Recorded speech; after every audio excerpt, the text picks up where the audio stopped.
Hello my dear champions. So भाई कैसे चल रही है आप सभी की प्रिपरेशन। सो यस, हम लोगों ने जैसे कि साइंस की सीरीज़ को स्टार्ट करे थे और बहुत सारे इंपॉर्टेंट क्वेश्चंस हम लोगों ने कवर किए हैं, जिसमें फिजिक्स एंड केमिस्ट्री भी है। भाई आज केमिस्ट्री के अगेन मोस्ट इंपॉर्टेंट क्वेश्चन हम लोग यहाँ पे करने वाले हैं। साथ ही साथ आपको मैं एक टास्क भी दूंगी, मैं आपको एक क्वेश्चन दूंगी जो कि 3 ईयर रिपीटेड क्वेश्चन है, आपके कंपार्टमेंट एग्जाम में आए हुए क्वेश्चन है, जिसको कि आपको सॉल्व करना है। और अगर उसके सोल्यूशन आपको ना मिले कोई दिक्कत नहीं है, मैं आपको टेलीग्राम चैनल पे दे दूंगी।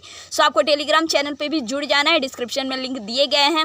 और साथ ही साथ जो भी इस चैनल पे नए आए हो जल्दी जल्दी आप लोग सब्सक्राइब कर लो और शेयर भी कर दो नीडी स्टूडेंट तक, ताकि ज़्यादा स्टूडेंटों को यहाँ पे हेल्प मिल सके। और एक इन्फॉर्मेशन मैं आपको यहाँ पे देना चाहती हूँ कि हम लोग जैसे ही साइंस सीरीज़ ख़त्म होगी, आपके बाकी सारे सब्जेक्ट के भी आ सकते हैं बाकी, और एग्ज़ाम के टिप्स एंड ट्रिक्स से रिलेटेड मैं एक सीरीज़ आपके लिए बनाने वाली हूँ, जिसमें कि हमारे 5-6 वीडियोस कवर होंगे। और उसमें मैं आपको ऐसे टिप्स एंड ट्रिक दूंगी जिसमें कि आप अपने एग्ज़ाम में बहुत ही अच्छे मार्क्स ला सकते हो। बहुत छोटी छोटी बातें लेकिन आपको ध्यान रखने हैं। सो अगेन ज़्यादा स्टूडेंट यहाँ पे जुड़ जाओ, ताकि ज़्यादा स्टूडेंटों को यहाँ पे हेल्प मिल सके। सो स्टार्ट करते हैं। आज के हमारे ये वीडियो बहुत इंपॉर्टेंट रहने वाला है। ईच एंड एवरी पॉइंट आपको सुनने, एक भी जगह अगर स्किप अगर करते हो तो आपको समझने में काफ़ी प्रॉब्लम आ सकती है, क्योंकि ये सारे क्वेश्चन इंपॉर्टेंट है। ठीक है, देखो पहला यहाँ पे हमारा क्वेश्चन क्या है कि with the help of diagram show the formation of micelle when soap is applied on the oily dirt.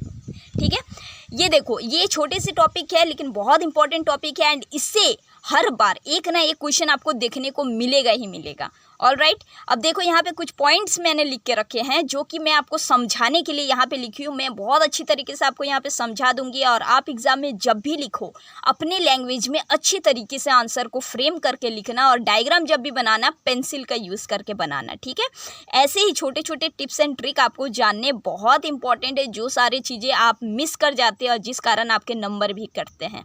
और मैं आपको सीरीज़ में यही सारे टिप्स एंड ट्रिक बताने वाली हूँ। So never miss the series and share the video. आपको इसको शेयर करना है और ज़्यादा स्टूडेंट को ये हेल्प करनी है। ऑल राइट, सो देखो सबसे पहले आपको समझना है कि सोप क्या है। भाई सोप जो है वो सोडियम एंड पोटासियम सॉल्ट से बने, जो कि लॉन्ग चेन कार्बोक्सिलिक एसिड है। ऑल राइट, और ये एक्चुअली एक क्लस्टर ऑफ मॉलिक्यूल होता है, एक स्फेरिकल अरेंजमेंट में बनता है, जिसको कि हम लोग मिसल कहते हैं। अब देखो सोप की बात अगर करें तो यहाँ पे 2 पार्ट होती है, एक होती है हाइड्रोफोबिक और एक होती है हाइड्रोफिलिक। हाइड्रोफोबिक मतलब क्या होता है, ये जो चार्ज जो देख रहे हो ना, यही है हमारे हाइड्रोफोबिक पार्ट। अब ये हाइड्रोफोबिक मतलब बहुत आसान भाषा में अगर समझो तो इसको पानी पसंद नहीं है। किसको भाई? हाइड्रोफोबिक को। और हाइड्रोफिलिक मतलब क्या है? जिसको पानी बहुत पसंद है, मतलब कि वो पानी में घुल रहा है। ये क्या होता है भाई? ऑयल सोल्यूबल भी है। ठीक है, सो ये बीच वाले जो आप जो देख पा रहे हो that is the oil droplet and that is called the hydrophilic. ठीक है, और हाइड्रोफोबिक क्या है? Na+ जो आप लोग जो देख रहे हो, हाइड्रोफोबिक जो है उसमें वाटर सोल्यूबल नहीं है। वाटर मतलब उसको पसंद ही नहीं है, इतना समझ जाओ। तो आपको जो पूछा है क्वेश्चन में, ऐसे ही अपने डायग्राम के हेल्प से आपको बताने हैं। ठीक है, और यहाँ पे आपको मिसल भी बताना है, क्या होता है मिसल के पार्ट आपको बताने हैं। सोप क्या होता है थोड़े से आप लिख देना। इसी तरीके से आप अपने एग्जाम में आंसर को अच्छी तरीके से फ्रेम करना, ताकि टीचर जो है आपके एक भी नंबर कहीं से भी काट ना सके। ऑल राइट, आंसर देखो कैसे लिखने हैं, कहाँ कहाँ क्या क्या चीज़ें ध्यान रखनी है, सारी चीज़ें मैं आपको बताऊंगी। आपको सिर्फ और सिर्फ यहाँ पे बने रहने हैं, सारे टिप्स में आपको पता चलेगा। ठीक है, सेकंड क्वेश्चन में हम लोग आज जो 2021 में पूछा गया क्वेश्चन है, अगेन इसी टॉपिक से रिलेटेड है एंड इक्वली मोस्ट इंपॉर्टेंट। देखो क्या कह रहा है कि 2 टेस्ट ट्यूब आपको लेना है X एंड Y। ओके, जिसमें कि 10 मिलीलीटर ऑफ हार्ड वाटर डालने। कौन से वाटर? Hard water. ध्यान देना क्वेश्चन में। ठीक है, उसमें फ्यू ड्रॉप ऑफ सॉयल, पहले वाले जो टेस्ट ट्यूब जो है X एंड दूसरे वाले जो है Y। ठीक है भाई, X में आपको थोड़े से ड्रॉप डालने किसके? सोप सॉल्यूशन के, और Y में आपको डालने हैं डिटर्जेंट सॉल्यूशन के। क्लियर है भाई? अब क्या करना है? शेक कर देना है, दोनों को हिला देना है, शेक कर देना है, मिल जाएगा।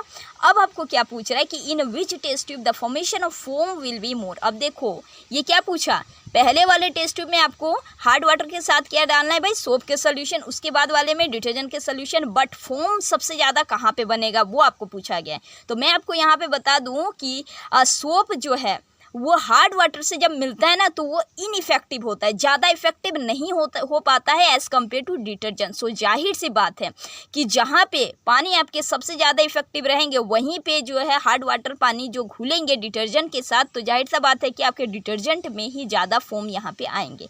सो आंसर हमारा वाई रहने वाला है। अच्छे से एक्सप्लेन करना आंसर को और लिखना वहाँ पे कि सोप प्लस हार्ड वाटर जब मिलता है तो दोनों इनइफेक्टिव होते हैं एंड देयरफॉर वाई जो है ये ज़्यादा फोम का यहाँ पे फॉर्मेशन कर पाता है। ऑलराइट, क्योंकि वाटर जो है वो हार्ड वाटर है। क्लियर है। देखो सेकंड क्वेश्चन अब हम लोग यहाँ पे आते हैं, हमारे थर्ड वाले क्वेश्चन बेसिकली ये होगा 2016 में पूछा गया ये क्वेश्चन है। ओके यहाँ पे देखो क्या पूछ रहे हैं कि hydrogen gas is not evolve when most of the metal react with nitric acid. अच्छा, हाइड्रोजन गैस जो है वो इवॉल्व नहीं कर पाता है जब बहुत ऐसे मोस्ट ऑफ द मेटल्स होते हैं जैसे कि नाइट्रिक एसिड हुए, ये लोग जब रिएक्ट जब करते हैं तो बट ऐसे क्यों होता है भाई, वाई? ओके तो इसके आंसर देखो आपको कैसे देने हैं। मैं पहले आपको यहाँ पे समझा रही हूँ, समझ जाए ये क्या है। HNO3 दैट इज़ हमारे यहाँ पे ये नाइट्रिक एसिड है, ये H का फॉर्मेशन नहीं करता है। क्या रीज़न क्या है, क्यों नहीं करता है? क्योंकि this is the very good oxidising agent. Okay and in place अब तो अगर H अगर फॉर्मेशन अगर नहीं करेगा तो उसके प्लेस में क्या फॉर्मेशन करेगा, H2O फॉर्मेशन करता है। ठीक है, with the different oxidise converted to NO, NO2 and 2O इस तरीके से। अब ये तो हुई मैं आपको समझाने वाली बात। अब आपको एग्जाम में अगर लिखना है तो आपको देखो किस तरीके से इसको लिखना है। ठीक है,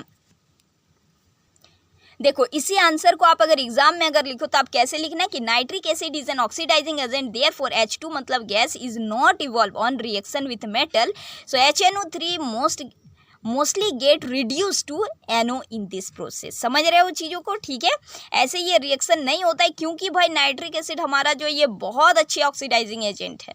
सो यहाँ पे जो है HNO3 जो है वो हाइड्रोजन नहीं देता है, यहाँ पे वाटर दे देता है और ये ऑक्सीडाइजिंग कन्वर्ट करके हमारे NO फॉर्मेशन करता है। इस तरीके से आपको पूरी अच्छी से अपने आंसर को एक्सप्लेन करना है। अब आ गई आपके टास्क की बारी। ये जो क्वेश्चन जो है ये बेसिकली 3 ईयर रिपीटेड क्वेश्चन है 2016, 19, 15 और इसका आंसर आपको करना है और इसके आंसर मैं टेलीग्राम चैनल पे भी आपको दे दूंगी, वहाँ पे भी जा करके आपको जुड़ जाना है। Why are the copper vessel corroded with a green coating in the rainy season. बहुत अच्छे से ये क्वेश्चन है, बहुत सिंपल सा क्वेश्चन है, इसका आंसर आप लोग दोगे आई होप सो। जिसको आता है बहुत अच्छी बात है, नहीं आता है तो भी कोई इशू नहीं है, आपको आंसर मिल जाएगा। तो भाई आज के लिए इस वीडियो को बस हम लोग यहीं तक रहते हैं। ये सारा क्वेश्चन बहुत इंपॉर्टेंट क्वेश्चन और आपको इसके साथ साथ अपने सैम्पल सेट वगैरह बहुत अच्छे से आपको करने, ज़्यादा से ज़्यादा क्वेश्चन आपको प्रैक्टिस करने हैं। सो मिलेंगे हम लोग फिर से नेक्स्ट वीडियो में, तब तक के लिए आप लोग अपने प्रिपरेशन पे अच्छे से लगे रहिए और ज़्यादा से ज़्यादा स्टूडेंटों को यहाँ पे जोड़िए ताकि सबको यहाँ पे हेल्प मिल सके और कंपार्टमेंट एग्जाम जो है सबको अच्छे नंबर से यहाँ पे पास आउट हो सके। सो मिलेंगे हम लोग नेक्स्ट वीडियो में। Till then keep preparing and keep learning.